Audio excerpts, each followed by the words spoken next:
Welcome, welcome, welcome to my platform. Welcome, everyone. I want to briefly come on and just talk about how people will put you in a box.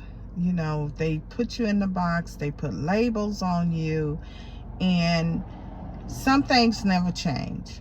You know, you can leave somewhere and be gone for 20 or 30 years from your hometown, and when you arrive and come back, some things never change.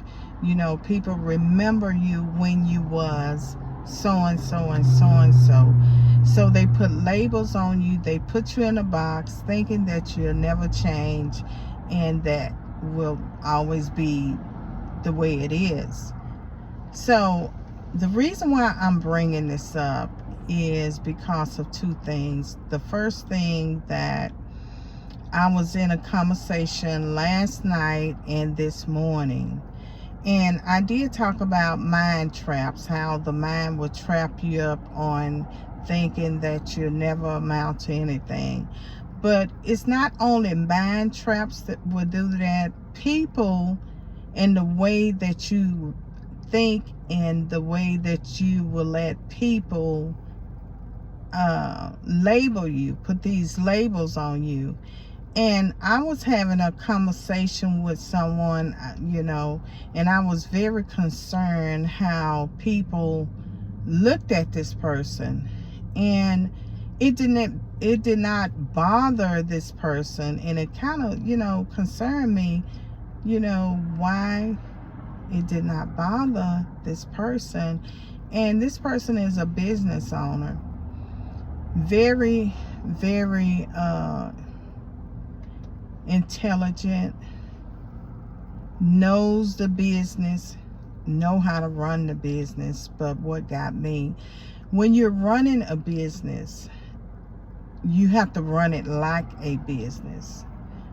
Friendship, if you know friendship is not involved when it comes to running a business. Business is business. You have to learn how to separate those two, or there could be problems along the way. That was one thing that I picked up. Another thing is people will label you and put you in this box thinking that you need them, and it's vice versa. It's the other way around. They actually need you, but they put on this this bluff, saying, you can't make it without me. If it wasn't my services, you wouldn't be where you are. The devil is a lie. So it kind of concerned me. So I addressed the situation. I say, show your worth. Let people know what you are worth. Because if you do not let people know your worth, then they will run over you. They will take advantage of you. And you got to be keen. You got to be smart to let them know, hey, what you used to do to me 20 or 30 years ago, it no longer works here. You cannot define me and put me in a box thinking that I have no knowledge of my own business. I know how to run my business. I know how to be a business person. I know how to distinguish between friendship and manipulation.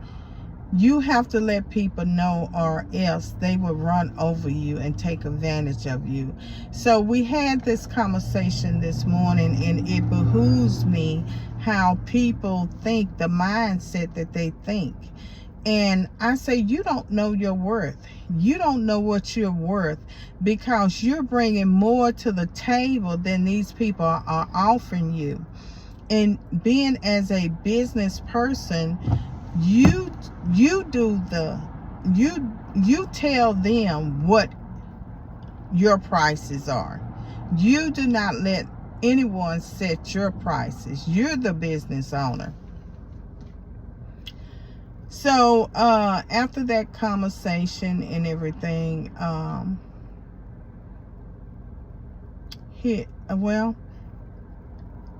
don't know how to put it, but after the conversation, it was said, well, these people I've been dealing with for so long, and it is what it is. So acceptance. that person accepted everything, the manipulation, everything that comes with it. And I had to, be good with that. But when you ask for my advice or my hand in something, then it's up to me to tell the truth, tell you the truth. And I left this person with that. I say, I'm going to tell you the truth, but it's up to you. I really want you to think about it. I want you to think about, if you have to service these people, make sure that you service them to the best of your ability. But let them know that this is a business. This is not friendship. And I left it as that. Also, I was down here, I'm still here to take care of some business. And it was sad to me to know how, as I drove around, and how everything in certain neighborhoods, the poor neighborhoods and different neighborhoods and settings, how it had depreciated. The property value, the homes was looked like shacks or abandonment. The list went on. And I kind of did some research. So I was like, why is all this happening, in the neighborhood where you used to drive around and people worked so hard for their homes and were school teachers, plant workers. And now that they are deceased and passed on, and they left it maybe to the children or grandchildren or whoever, if the taxes have not taken over. It was so sad. When I went on there, I saw a list of taxes that was in delinquent and properties that was up for sale. And I say, it's so hard that our ancestors, that our mothers and fathers and aunties and aunts and grandparents worked so hard for the land, for the homes, to leave and pass on to a generational of children, grandchildren, and etc. and etc. How some people don't value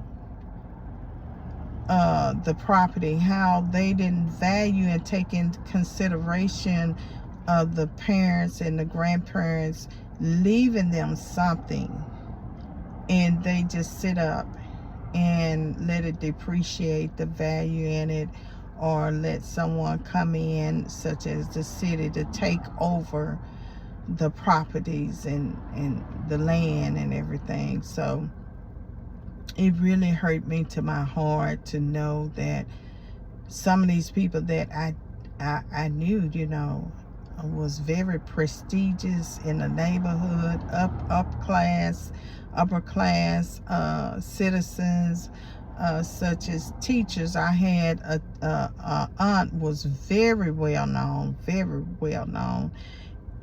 She was a teacher for many, many years, and you mentioned her name, everyone knew her, because she was one of those classy teachers. She was black in the communities back then. You didn't see that many upper class black teachers. Back then, a lot of black people were teachers, but it was a certain percentage of them that stayed in nice homes, drove nice cars. So my auntie was one of them. But it behooves me, when I drove through the neighborhood, I did not recognize half of the homes over there. And it really has me thinking that, maybe it's because when a person don't work for it and it's just handed down to them, they do not appreciate it more than working for it. or maybe they just didn't want it. I don't know the reason, but it really has me thinking that, you know, I have to value and respect my ancestors, and value and respect that if someone leaves something for me, to appreciate it and value it and take good care of it, because they didn't have to do that. That was a choice that they chose to do. And now that it's in my hand, it's my choice to do the best that I can do. So if I leave, then it's up to whomever. But it was on my mind. I thought I would share this, and so I don't know what kind of title this would be. I don't know if I should call it Roadblock or something else. I'm not sure, but it really got me thinking about how valuable and precious things are, and some people don't realize how valuable in what they have in their hands, and don't know what to do with it. They don't know what to do with it, or they just let the properties and the city take over, and there you go. They making money off of your ancestors and the things that they have worked so hard for, and now they are reaping the benefits, and you're just sitting back and letting them do it. So I don't know what topic or something, but anyway, we'll figure it out as we go. It's not that serious, but I did put the information out there for those who are interested in making a difference in you know, in the communities, in their family life, and people who have passed investments on to them, how to appreciate it. So anyway, thank you for looking at my platform, for visiting my platform, for visiting my platform. I really appreciate it, and y'all have a wonderful day, and I'll see you next time. Bye-bye.